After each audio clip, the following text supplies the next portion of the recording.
Oh, hey everybody! I got caught up watching something there. There's got a lot to talk about. Got a lot to talk about today. Let me just check, make sure the mic is all right. You know, a little inside baseball. When I was thinking about how to make this podcast. Hey, Jack, welcome.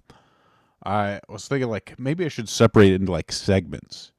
And one of the segments I was like considering was like the war on beauty, and part of me think like, is that something I could actually like come up with every week?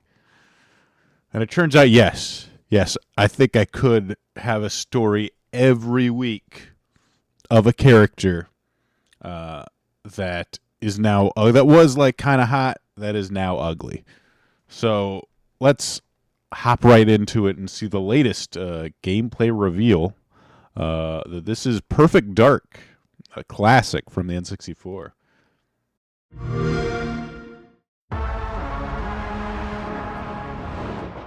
Your target is in possession of a radioactive device. Stop Nice carrying a sci-fi thriller. Good luck, Agent.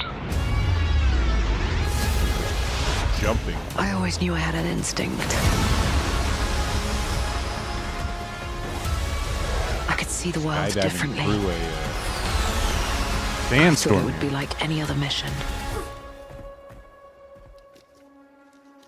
There, oh wrong. my god. Oh my god. Hold on, we It's gotta wrong. go back to this. Here we go, Jonah Dark. Looking a little old here in her latest single. Let's watch the whole trailer. Welcome to Garden City, where it's a pleasant 23 Jonah degrees Dark. all day, every day. There we go. And this seems like How kind of far like, is you last know, known location? Local forces are also tracking his like I said, a whereabouts. sort of sci-fi, To find him before a sci-fi thriller. Improvise. I may just reduce the volume here so it doesn't drown out my speech. print. And then like had like even the original had like sci-fi gadgets. I think you end up talking to aliens. Aliens in the first one. It's been a long time since I played What Perfect readings are you Dark. getting? We are getting odd readings from your monitor. Can you confirm? I'm looking at the screen Sneaking right in now. some stealth. That's always what I want out of my first-person shooters. Stealth. And interacting with objects. Intel places Carrington on the second floor. Oh, doing some parkour. There's a The yellow life we think we know painted pipes. Always popular. turns out to be a lie. Always popular gamers. I love. You know what I love in my first-person shooters? Jumping. It's always so much fun. Find the truth. I don't want shooting. I want platforming Scans in clear. first person. I'm going in blind. Carrington! Damn it! Slide. Analyze. What am I looking at here? Carrington appears to be targeting a research facility. A research. If he attacks it, the casualties could be astronomical. Agent Stark, it's a pleasure to meet you. Ooh, it's like some hacker stuff going on. Ghost in the Shell. I could use someone with your skills. Oh. Now there was one of the cool things about the original Perfect Dark is you could disarm people with melee attacks. That was interesting. At least there's some actual fighting going on here. Oh, bullet time. Always a classic in this is a staple in video games now. I had to lose everything before I could Lose see. everything. What this world was really hiding.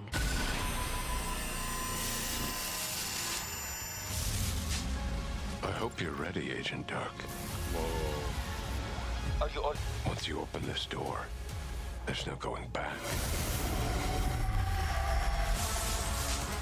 Perfect Dark. Whoa. So this is the new Jonah Dark here.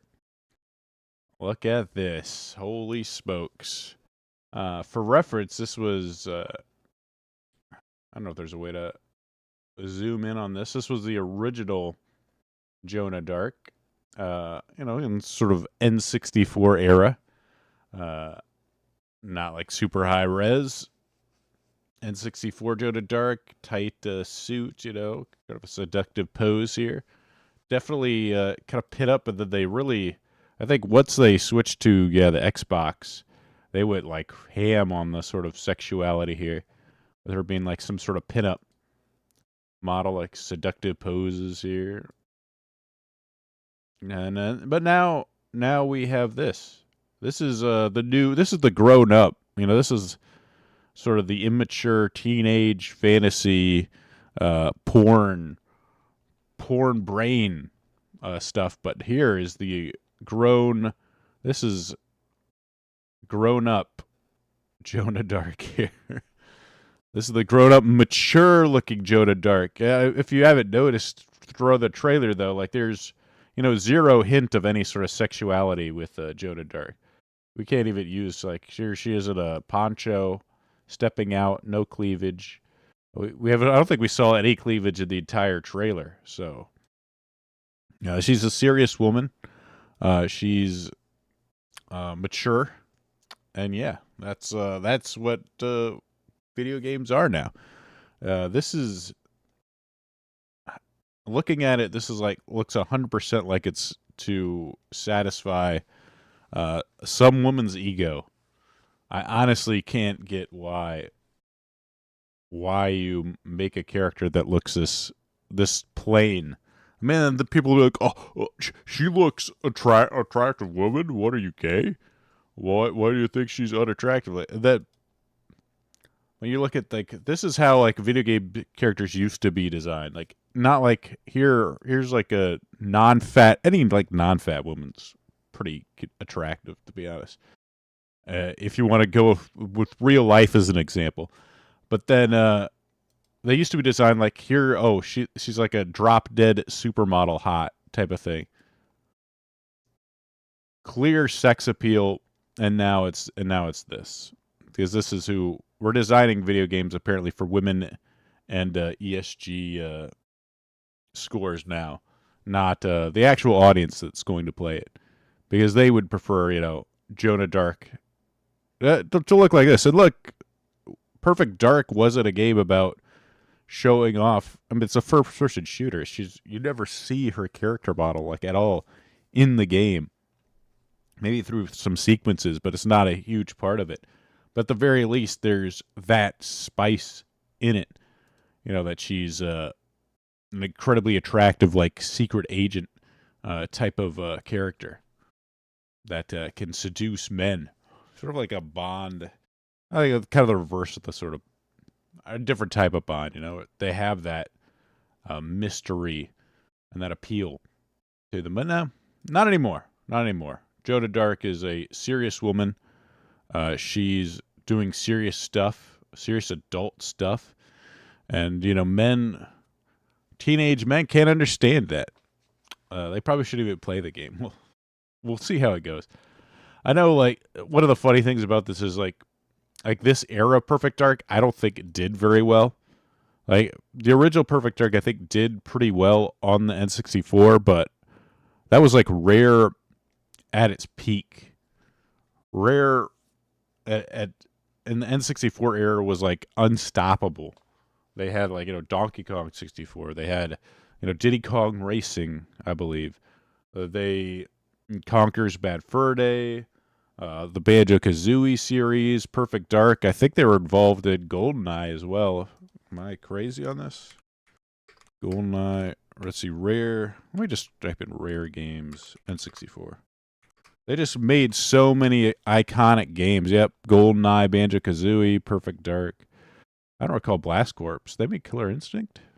Oh, interesting. I never played Jet Wars Gemini, but just a ton of really good games. And then once they got bought up by Microsoft, there was like, oh my God, how could Nintendo do such a thing? Hey, good morning, Extra. Good to see you. How could they give up Rare? They were such a big influence. Well, after they went to Microsoft, it just seemed like they didn't really do a lot. They never had that same level of success. like these blockbusters. And like this was sort of more of an attempt to I guess, Xbox level marketing of just, making her a super hot character and hoping that will get you some extra money. So it's not like making her beautiful is like some sort of cure all. It just well, it makes the game better, but it's only a really small part of what makes a game good. But this is unfortunately just a step back. This doesn't improve the game at all. This just makes the person. This is strictly to soothe the ego of the people that make the game, rather than make the game enjoyable for the audience that it's intended to. Or actually, honestly, audience that intended to is probably a bad word, because I don't even know who they make video games for. Assuming that it's supposed to be like some sort of demo of young men, but that doesn't even seem to be what they're making. They don't even seem to make it for the target demo anymore. Let's just like hit like some sort of generic, sort of a mass in a target demo, 20 early teens to like mid-range adults that may be a man or a woman. I don't even know. It's just become such a bland and riskless. There's like zero risk in this. Oh wow, she got freckles too. Like look how it's like a real person. I don't get this obsession with it. We got to make her look like she's a real woman. We'll give her little freckles, little skin stuff, a little chapping on her lips. Like, meanwhile, oiled up, hot, sexy. Not as realistic as not someone you'd see in the you'd see in the supermarket. Kind of looks like some sort of like a hot ant that's gonna try and go over to your friend's house. That's the bartender from Shrek. It's true. There's a lot of things I've seen her compared to. Let's see. Oh yeah, the bartender from Shrek. Doris here. I could see the resemblance. They've got the same chin. They've always got to have that gigantic chin. Like I even like put her next to like a picture of Kenshiro in my thumbnail. I'm like, Kenshiro does not have a chin that wide. It's amazing that this level of a square jaw is incredible. She looks like she's ready to host a G4 show about video games, and maybe harangue you about women in video games. That you should She's about to give you a speech about how you should sexualize women in video games. And if you don't like it, you should watch it. That's what she looks like she's about to do. Maybe that'll be a different scene in Perfect Dark. But that's it. That's it for this.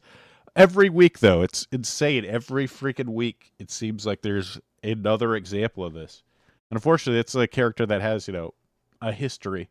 Whether it be like Lara Croft or some other character that they just decided, we'll make her ugly. Why not? Why not? Horizon Zero Dawn. Give her a fat chin. It's based off a real woman that, who knows what the actual actress, you actually look at her pictures that she's based off of, and she looks like 10 times better. But, of course, doing that, they'd have to add makeup, They had to make her look realistic with freckles and stuff, so they, harshen up the lines. But, let's move on from Joda. Perfect Dark looks like this is sort of a generic. Honestly, just look at the gameplay itself. There's a lot of platforming. I'm not crazy about that. The plot might be interesting, but we'll see. Looked like a lot of scanning and a lot of jumping, which isn't exactly what I want in my first-person shooter game. But let's move on. There's some Assassin's Creed Shadows news. Eurogamer. And this came out a while back. Actually, no, it didn't. June 14th. This is Assassins from Eurogamer by Victoria Kennedy. Assassin's Creed Shadow Boss explained why he ignored. Oh, so brave. Ignored Elon Musk after backlash over African samurai Yasuke. It's sad. He's just feeding hatred. If you don't like the black samurai, you're a hater. Spoke of the discourse surrounding co-lead Yasuke in an African samurai when Ubisoft unveiled its there's a direct lack that because of historic many overly vocal they're overly vocal individuals on the internet affronted the game's supposed wokeness. Supposed.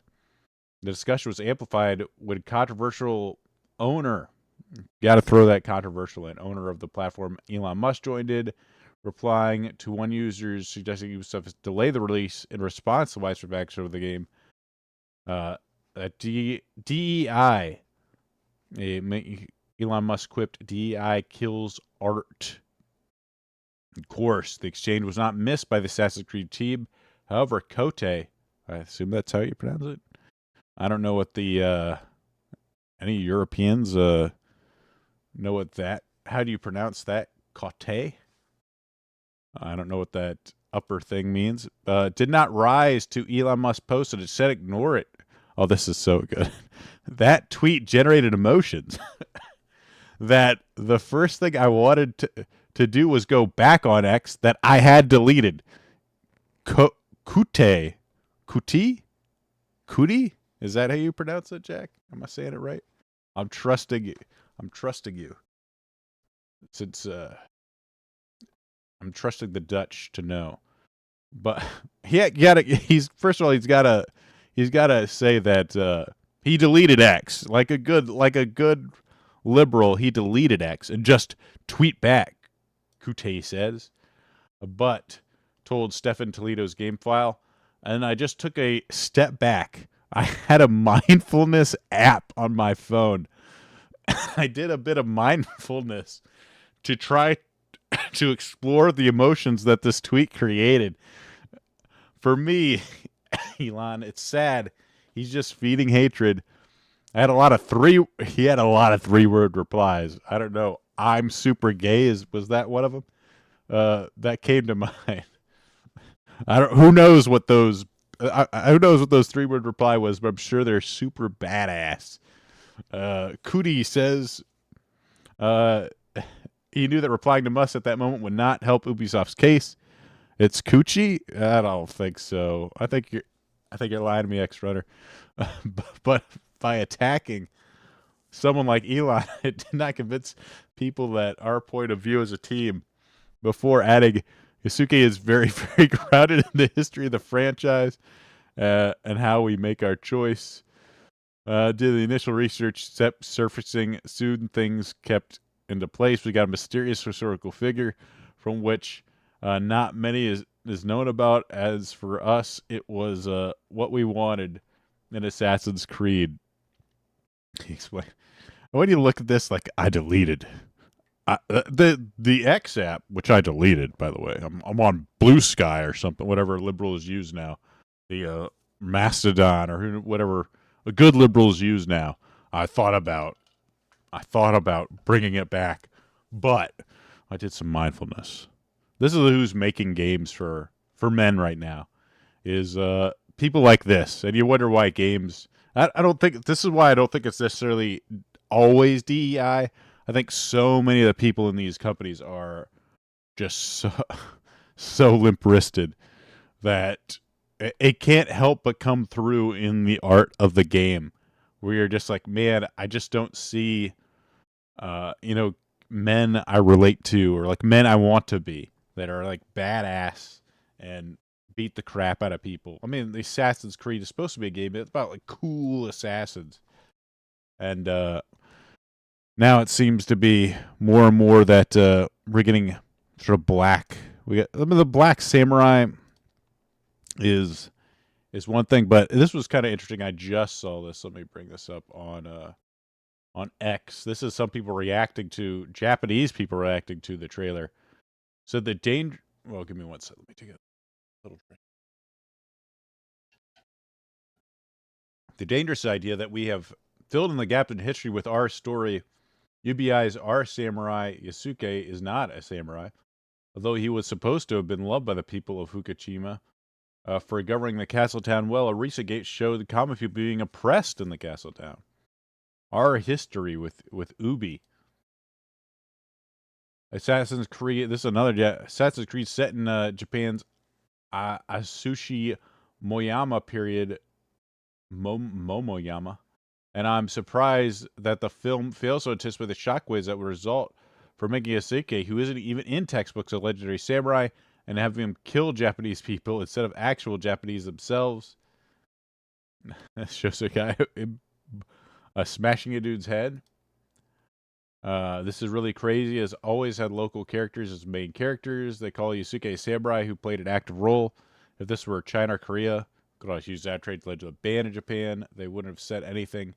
Even if the discrimination, I experienced the real discrimination of a French company. So you guys aren't. The Japanese are kind of pissed. In the video, can you see that there's no mentions of the Knights Templar or assassins at all? Bring up the fact that I guess that's a big part of the Assassin's Creed thing.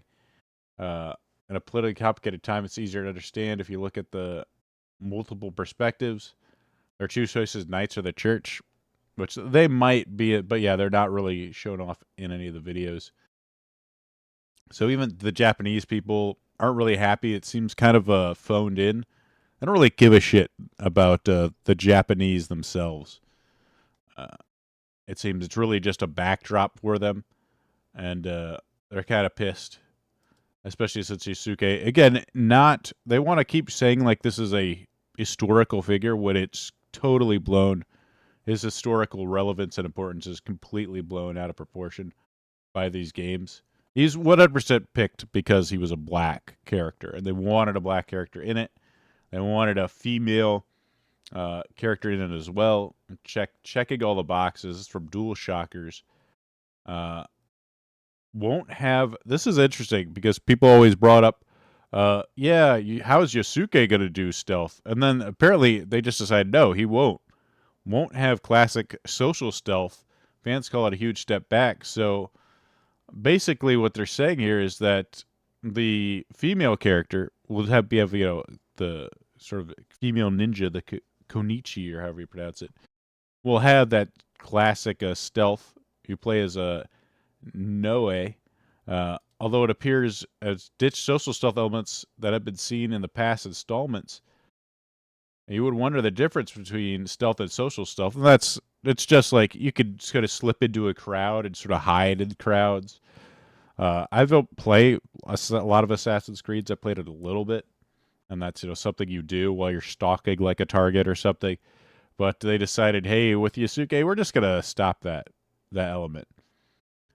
Assassin will not feel social stealth. Clarified previously in the game file. Shadows will feature two protagonists that the player is able to switch between, Noe and Yasuke, and the former is a Japanese stove, which will allow you player to take a more stealth-like approach. The latter is a real-life historic samurai. Players will still be able to make various use of stealth missions. So they decided it's not indistinguishable. She's unnoticeable by military NPCs while using the open world. But of course, Yasuke in his giant armor here, they decided, let's not make him stealth. So you don't have to be a stealthy guy when you're playing the gigantic black dude in the samurai armor. They decided even that would be too stupid. So they're deciding to, I guess it takes a risk. It's sort of something that hasn't been done before. But even like this Dual Shockers, which is super liberal, even they played the demo and they were like, this is kind of boring. So already it's getting pretty bad reviews, but we'll see how it goes. I don't know if Yasuke is helping it. And people are already like kind of pointing out that like why did they add hip hop beats for like every Yasuke fight? The black guy, the black samurai character, when his background music hits it, it's got to have a little bit of like hip hop beats in it. Uh, it's like 90s Power Rangers when like the Black Ranger starts fighting. He's got to like you got to get like that hip hop beat in there. Let's see. Let me see Power Rangers Black Ranger. Let me see if that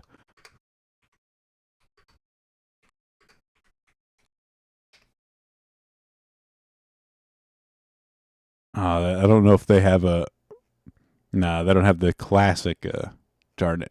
Oh, but I always liked that when whatever time he would fight, you just sort of see like you have like a little hip hop beat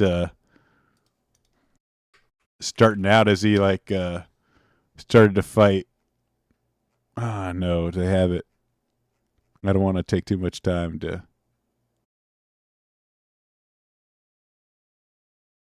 I need to find the original Power. There's been a lot of Power Rangers. Ah, no, I can't find it. Darn it. That's what it always reminds me of whenever I see that. The whole classic Power Rangers. It just starts doing like a little like shuffle. Damn. No, I can't find it. That's a shame. I always enjoyed the original those original 90s cartoons when they have to have that. Let's move on from Assassin's Creed Shadows here. Helldivers. I talked about that recently, that they had lost a lot of their player base. Well, their latest patch actually seems to be doing well, and this is the trailer for it, which I think they did an excellent job.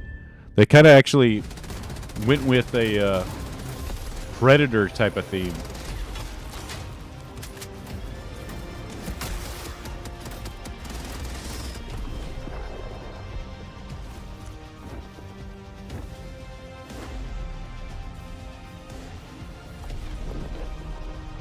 This is called Viper Commandos. I also love the scenery that they got for it. Like a shotgun pistol. Oh, and of course the classic throwing knife. The idea of this killing a giant bug is kind of ridiculous, but who cares? As long as it's cool. And the classic sort of Predator pose of joining the hands together. Definitely cool.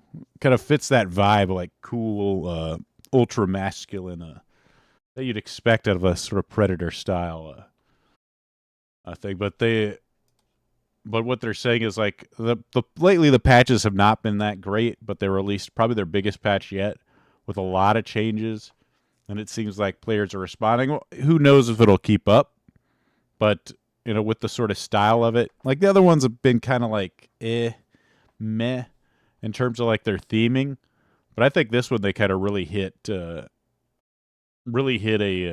good note here. Because it was like, winterish things or, like, explosions, which is kind of neat. But the idea, I think, is really stylish.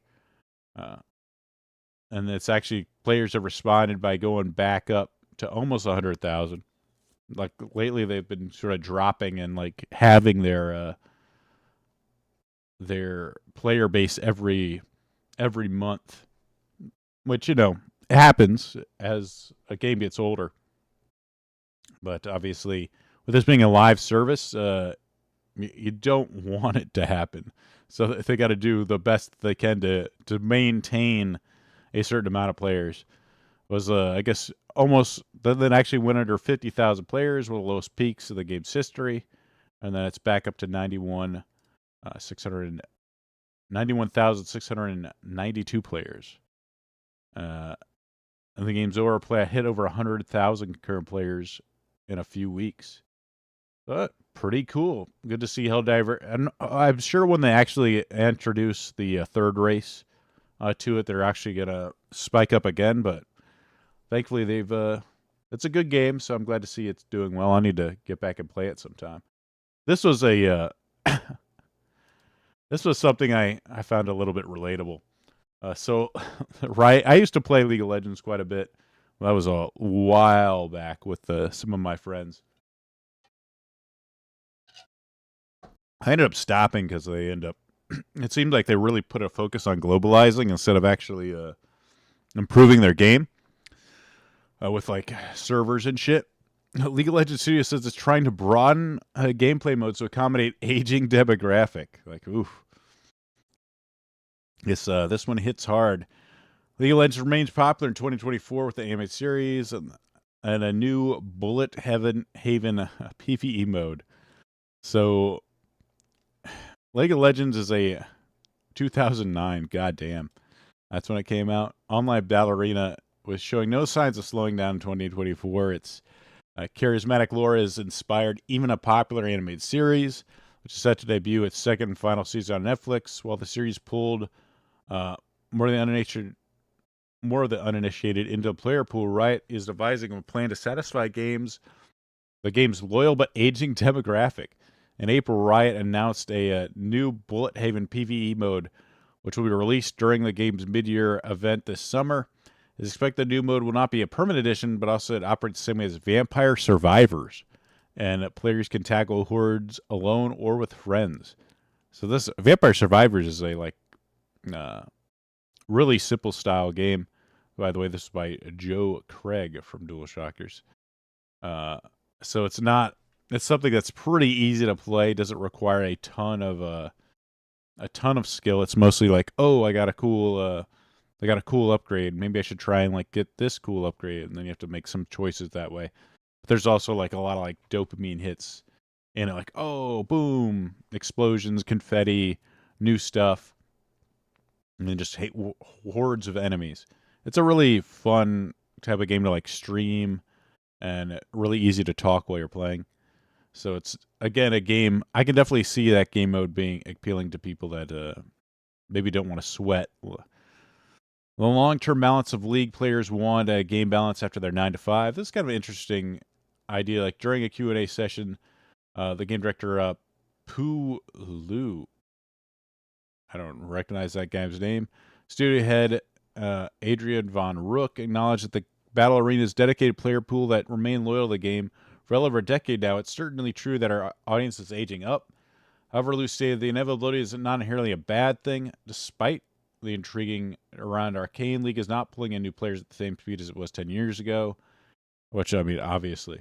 It's not the same situation it was where you're in middle school, high school, is the game everyone's talking about, everyone's playing. They've got competition during the longevity. Noted that few players play ranked at launch. Then competitive play increased within the middle years. However, Reddit is very aware that long-term fans need more balancing now, that for some of our audience, especially those that have a job or kids or whatever, we're seeing more shift towards, hey, I want to be competitive some of the time, and I want other exercises, I want other experiences as well. So I know they added like an ARAM mode a long time ago. So it's funny as the dedicated player base gets older, less of a focus on esports and like sweating in rank becomes more important or more desirable as people, don't want to get from their 9 to 5, that sort of stress of like normal life, and then automatically want to like go into like a super competitive mode where they're playing like for hours and getting pissed off. But I find myself not enjoying that kind of experience as much anymore. Like as I got older, like I don't want to be super competitive at a game. I don't want to dedicate, thousands of hours to a game. I much rather have like a challenging experience, but a fun experience. And it's the idea that they're kind of like shifting their game to sort of kind of help that middle-aged player base, or like give them opportunities just to have fun. Like this quote, emphasize a shift during the 2010s from having fun with friends to swearing in rank queue until I quit for my own well-being.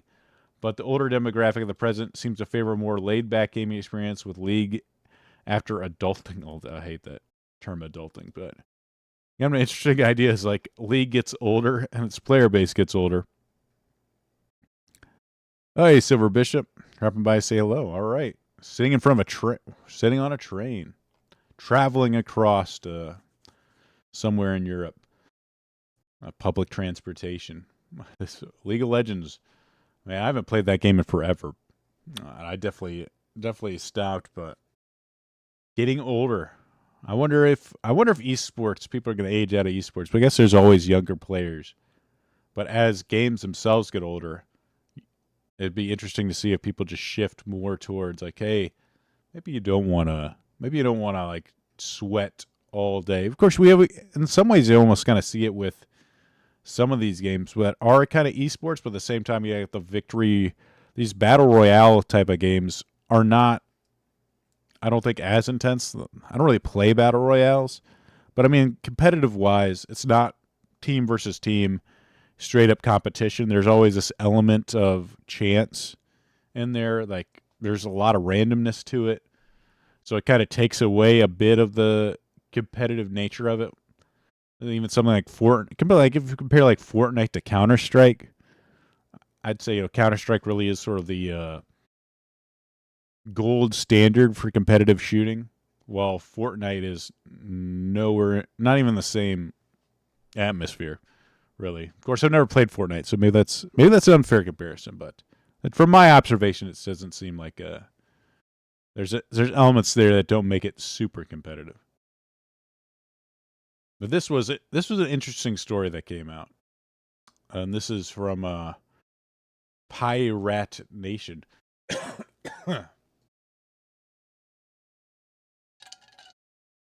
This is coming after a tweet from 6ix9ine from a Chinese developer. This was responding to Hideo Kojima. Damn, can I open this image in a new tab so I can expand it? So Hideo Kojima here tweets out, this title has been on my mind since I saw the first trailer about 3 years ago. Black Myth Wukong. Is this a tweet for ants? Exactly.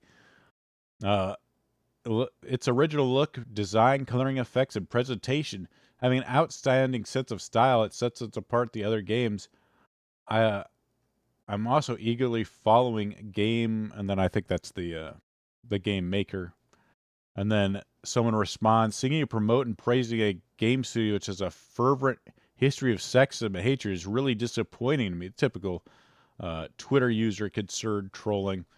And then he responded to that, and then this is sort of the translation here. Let me go over back. This is what the translation in English.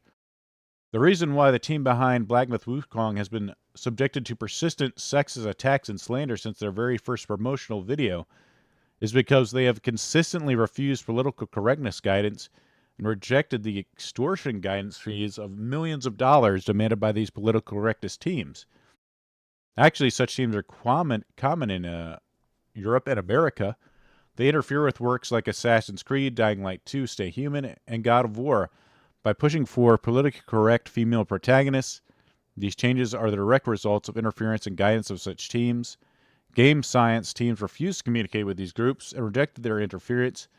Most importantly, they refused to pay the exorbitant $7 million in guidance fees. This is the direct reason why they are being attacked and slandered.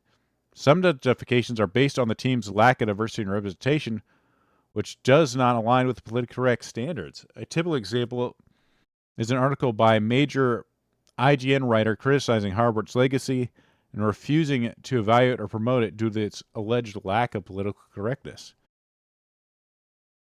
Now, this is what he said, and this kind of brought to actually, open this twice. This was an older tweet from Rebecca Valentine and Ki-Hu Chan that kind of goes over. He's saying that the reason why they made this article is because they refused to hire some sort of team, like a Sweet Baby Incorporated, to help guide their game. Saying that it's like some sort of extortion racket, which I could definitely believe.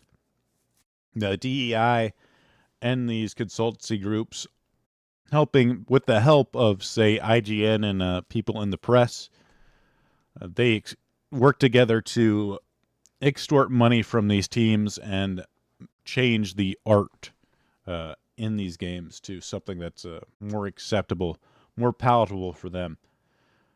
So this is the story that they came out with. This is an older thing from November 20th of 2023, but this happened in response to the trailer. It's a Souls-like game.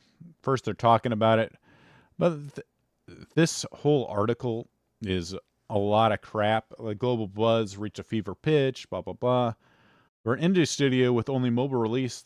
And they sort of like go on and talk. Let me see. When do they actually start getting? So she's got to pad it out to make it look like she's being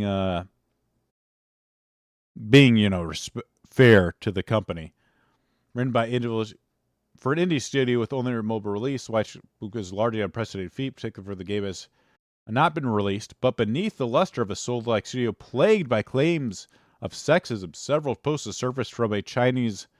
Posts have surfaced. They've tweeted bad stuff written by individuals from the studio that contained multiple references to genitalia and sexual innuendos. Oh my God! They talked about their dicks, folks. Now these have provoked backlash among some in the gaming community, many of whom are women. Oh no! This is coupled by a recruitment poster by the studio in 2015, which featured images and headlines that point to a culture of ingrained sexism and game science. I love this. Here's their great sources. IGN spoke to several women familiar with gaming culture, as well as the games technology and industry in China, many of whom requested to remain anonymous in the fear of backlash from fans of game science and the broader community. So we can't. They're anonymous, so we can't judge whether or not they're actually decent sources. And they're just women. They're women familiar with gaming culture, as well as games and technology industry in China. So they're just women in China that don't necessarily know anything about. They're not inside game science or from game science, or maybe have knowledge of game science. They're just women that are familiar with gaming culture and industry in China. That is their good. There is their amazing sources here. In the eyes of many female players, game science has notably negative representation, said Jen, a Chinese game designer who's based outside of China. Oh, interesting. They're not in China. I admire their dedication to work, and I have high expectations for the games until I came across their misogynistic remarks in 2001, which was reported in the news. Oh my God. What is these terrible things? Let's see. Look, he penned an article at Who Murdered Our Game, where he delved into the difficulties of game development in China compared to the failed project to stillborn babies. Oh my God. Given that many of the games have ceased development, oh no, he's talking about sperm. Is it because sperm isn't virile enough? Pregnancy to distort? Is the baby lacking nutrition and the doctor is in charge of the cesarean section lowly skilled? We can't produce a healthy child? Oh my God, he's using metaphors that are inappropriate. Some sort of like weird some weird metaphors here. I want to expand my circle and hire more people getting licked until I can't get an erection. I want to be honest, make a trailer, be praised, random values, stiff landings, looks curiously pieced together, an unmolted golden cicada, an undynamic body of water. This guy's got some weird mannerisms. Oh, then he talked about PSD. Oh no. And then I think he so I guess that's their problem, is that he said PDSD in this tweet, or the sort of licking until he can't get an erection. My God. He's tweeting. He's tweeting like a man. These crude expressions. So the problem is that they're having crude expressions here, and that's also, I guess those are tweak. The steak spirit is different than I imagined, but if I cover the bottom half with my hand, it's still possible to jerk off. Oh, goodness. I like that, actually. Really, they're unfortunately just being honest, I think, is the real problem. They're men being honest about what they like about video games. Mr. Die, if you need to adjust your face, the Academy is too distracting. Look at it more and you can jerk off to it, although I'm not used to the snake neck yet, but this could still be nurtured. Okay, Black Myth Wukong is changed by fetish. Oh no, I can't believe they said... I love this criticism too. There's a game... Finally, there's a Game Science logo several Chinese netizens have put out. It resembles a sperm. Oh my god. This is the... how dare it resemble a sperm? And then they link to a video. But like, I'm trying to think of this is a game... This is a Game Science logo here. So it does kind of look like a sperm. But what's... how is that sexist? Is there something sexist about a sperm? I don't quite get what IGN's trying to say. Is that sexist to say that sperm is bad? It's just a normal male, normal part of male biology. And then of course, so this is what they do. And then like they literally have like the following chapters where they're talking about how China's sexist.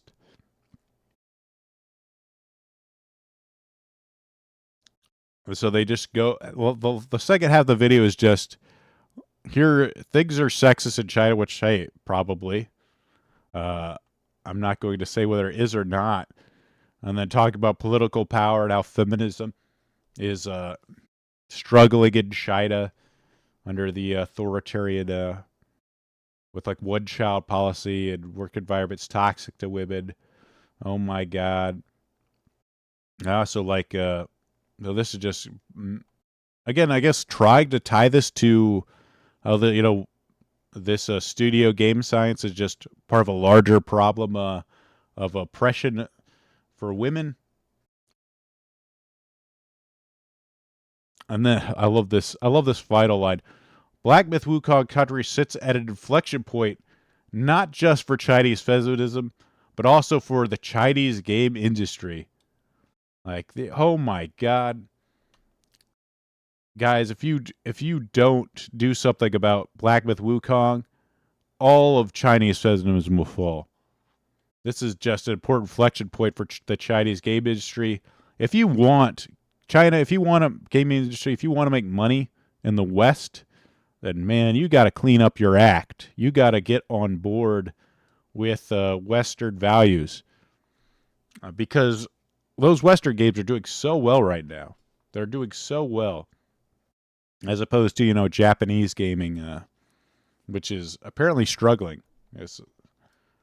But if you don't toe the line and get on board, then I don't know. I don't know what's going to happen here with your company. It might not make money. Won't that be a shame? You probably should have hired Sweet Baby Incorporated. This is so long. Look how long this article is. It's just filled with a bunch of like, oh, they tweeted some inappropriate stuff like, how dare a man talk like this? How dare a man say that he wants to jack off to a female character? That's crazy. No one ever talks like that. No man ever talked like that. Of course, probably shouldn't talk about it in public if you're the guy making the game, but I mean, I guess I appreciate the honesty of it. At least they're trying to make characters attractive. I mean, it should look like this. You shouldn't be able to. I guess it's the opposite. Maybe if with this you have to like hold the hand over her face and maybe you can jack off to her. I don't know. But yeah, Black Myth Wukong. So yeah, if you don't toe the line, if you don't hire the company, well, you get people like Rebecca Valentine going after you, trying to tie all sexism in China and contacting people that promote your game like Giraffe Nightly, which is like Gamescom Open Night Live. You're going to have her contact this guy and ask, why are you promoting sexist game companies and going after your business? Huh. So that's what happens. Part of the racket of DEI and these companies. let's move on. Let's move on for Black Myth Wukong. Let's see this was. I just this is Square Enix today, guys. I know if you're a Square Enix fan, well, damn. This is what they like to promote now. Pride at Square Enix. What the fuck is this mascot here? Some K mascot, and then of course it's always like mid female Twitch streamers and a tranny. As they'll be here. I love this as the first reply. Is this a good reply? But oh man, Square Enix. I love the company that make good game. They have made good games, but man, I'm worried about them. I'm worried about them. Hopefully, the Japanese side of it is a little bit better. This sort of cancer that's taken hold is worrisome. It's definitely worrisome. And then finally, let's round it out. This is from PocketGamer.biz by Aaron Astle. This is just crazy how popular this some of these games are in the MiHoYoverse. The HoYoverse. Its End Zoneless Zero surpasses 40 million pre-registrations, beating Supercell Squad Buster. 40 million have already pre-registered for this game. It's like a free-to-play. It's kind of like Genshin Impact from MiHoYo, which made Genshin Impact, made it Honkai Star Rail. I'm really mentioning this because I'm going to talk about Wuthering Waves after this. That was sort of like my review for the day, but it's absolutely insane how popular this stuff is. 40 million pre-registered. And this, of course, set a target for 5 million. After 10 million, set a target of 5 million for Honkai Star Rail. The gacha game ended up with 23 million pre-registered and 20 million launch day downloads. Had seen it race to 1 billion in revenue, and currently leads Genshin Impact in monthly revenue. And then I wonder if that's because it's more popular than Genshin, or it's just more, how do I say it? It's more optimized to take your money. But Zenless Zone Zero, that's a mouthful, it's already exceeded 40 million. That's something insane. Of course, it comes out July 4th, which is coming up here, and you get some free stuff. But the game I was playing this week for a bit was Wuthering Waves, and holy smokes, like, it's a very similar to Genshin Impact, and it's a game that I'm kind of torn up because at the same time it's like the experience itself is fairly pleasant, but at the same time it is we shouldn't stay here. Super fucking boring. Like, in terms of gameplay, it is awful. Like, there's just parts of the game that are just so bad, but at the same time, it's very pleasant to play. Like, I liked playing Genshin Impact. I played it quite a bit. But, like, when you look at the game, like, from an objective perspective, if you ignore the sort of pleasantness of it, and if you just want to sort of relax and click and maybe watch stuff, I mean, if you just look, this is a tutorial. So you start out, here's like what I start the game at, like 0. And then here's some chatting. Let's see, how long does this initial sequence take? It's like 5 minutes. Then you get to walk. So, and then like attack a few things. Let's see if I... Oh, here's how you jump. Here's how you jump. And then they just talking constantly about, here's what the world's like. And like, here's how you use a heavy attack. Here you go. Click the button. The right and the left button. Sounds come forth. Really intense clicking right here. And I honestly don't think the gameplay isn't too bad, but it's literally just clicking. There is some skill in as you get into the game, but the entire game is sort of revolving around trying to get you into it at first, and then getting you to spend money. I hate the I love the character designs. Like Yang Yang's super cute. The one we built. I don't like the English voice actor for it. Super boring. Hey, Deborah, how's it going? Jinjo, here's some more talking. More talking. Oh. Oh, wow, look, here you fight a big guy. Click on him. Super great effects. I mean, the game's beautiful. Yeah, I like the sort of anime type of aesthetics. It has more of a sci-fi kind of vibe, sci-fi fantasy type of vibe to it than Genshin, which is more just pure fantasy.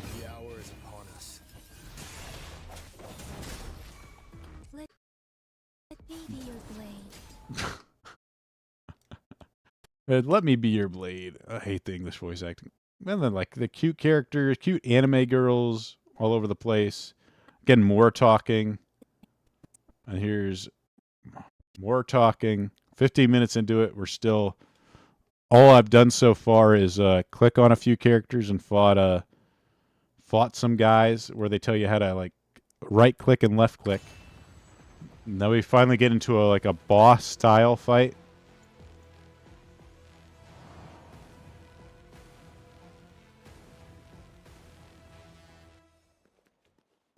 Speeding up. Speeding up. He's walking menacingly towards me.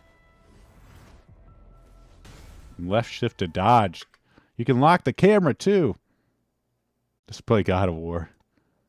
I actually haven't played God of War, but I've never really owned a PlayStation. So here's you're just. They do have a counter system, which is kind of neat. Where like then a stagger bar where you can like stagger a guy and then do a bunch of damage. But what I noticed for these bosses that they have and this is really one of the big problems with like Genshin Impact and games like this, is they rely so much on weapon stats and improving your FPS, because they basically have these FPS gates in the game, which relies on you to upgrade your stuff, because everything's about grinding and upgrading, and in order to do that more efficiently, of course, you have to shell out some cash. Get into the gacha system, get your gacha weapons to do more damage. So if you don't, well, enjoy fighting stuff for hours on end. You know, enjoy like a 20-minute fight with these bosses. I don't think a cute character. I love the characters and the style of it. It's like it's well done in that respect, but like 30 minutes in, and I'm still it's still a tutorial. Talking. Oh, you teach one guy, here's how to use the echoes. Again, this is more tutorial.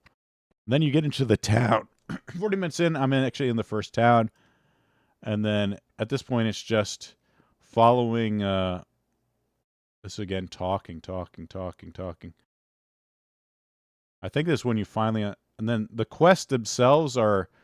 They have the typical MMO quests where it's like, go to this point, talk to this person. Go to another point, talk to this person. There's so little in terms of actual gameplay, actually fighting stuff. And when you do fight stuff, it's mostly grinding. Which, I mean, if you're into that, like, I could definitely see this being appealing to people that just want a sort of laid-back experience, a little bit of combat, and just sort of, you're done for the day. You want to turn your mind off for an hour or two. Well, hell, this game will do it. It won't. Maybe it challenges it a little bit every now and then, but not too much. That is until you get to the end game, at which point there's a lot of systems in there to get you to shell out cash in order to succeed. Oh, by the way, hey, Bro Rush, good to see you. Good to see you. I didn't say hi. Talk. And then finally, an hour in, I finally decide I'm going to do some of course, gambling. That's the other part that I enjoy about the game is gambling. We got to do some pulls, guys. Actually, I haven't pulled yet. There's so little in terms of combat. Like here's a puzzle. Here's a dumb puzzle. The puzzles themselves are so rudimentary. Like look at this. Hold on, let me see if I can scrub to the challenge here. All right, tries that. Oh, let's see. Can I scrub to this? Here we go. Look at this amazing puzzle you have to solve here. 1,000 IQ to solve this. This is gameplay, right? For Zen Zoneless Zero here. It's 100%. It's a free to play game, Bull Rush. Absolutely, free to play, pay to win. This is the embodiment? This is the sort of Chinese formula of that. Genshin Impact. I'm sure the Zen Zoneless Zero. They're all free to play, pleasant looking, cute girls all over the place, gambling for for characters and weapons. This is the epitome of game design, a microtransaction game design. Just Skinner box perfection. And this is the sort of gameplay they have in here. How could you solve such? Honestly, what the heck? This is the busy work they have you doing to make you think you're accomplishing something. There's like a systems where you have to grind again. Whoa, look at you'll never be able to solve this. I assume at some point maybe it gets harder. What? Woof. 130 IQ right here. Let me show you my IQ scores right now. I was able to solve this. The walking, there's so much walking in this game. But I think I covered everything I want to. But just from a gameplay perspective, absolutely terrible. The combat system's kind of interesting, but you know for a fact that it is designed to get you to spend money, and that your success in the game is totally dependent on the fact that you're willing to shell out cash. There might be some people that can kind of get away with free to play, and there's some people that like enjoy doing that, but they're working 10 times harder and putting in like double the amount of time into the game to actually do it well. And I think even like, I don't know about this, but I know in Genshin Impact, if you wanted to clear the highest level content, you almost had to pull. In order to make it easy, you had to pull. If you want the cute girls that you want, well, you better spend some money. And then I finally start gambling for characters. But that's it, guys. That's it for the video. Wuthering Waves. It's pleasant. It's a pleasant game. Fun in its own way, but there's like a flatness to it where you can just tell that it is designed to get you. It's just too smooth. There's degeneracy. Like back when I played like Ragnarok Online, like sort of MMO grinding degeneracy that I enjoyed. But this game just it's almost just too calculated in how it does it. The games themselves have just become too slick, and they're kind of missing something in it that I just can't quite describe in words. But you can just tell it's just too smooth. It's too good at sort of luring you in and making you spend money. There's like just exclamation points all over the freaking UI. I don't know if I can even bring it. I don't know if I could actually scrub enough to open the UI of the game, but just constantly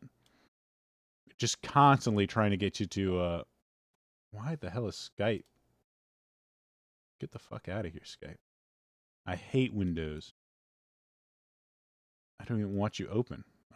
Shoot, my computer's not too good, but you can even see it in the top right here, top left, where there's these exclamation points on the screen that they want you to click on. And if you click on the button, it gives you the reward. It's really, really manipulative. And I think in the end, it hurts the game itself. You can just tell the game itself is designed around those systems.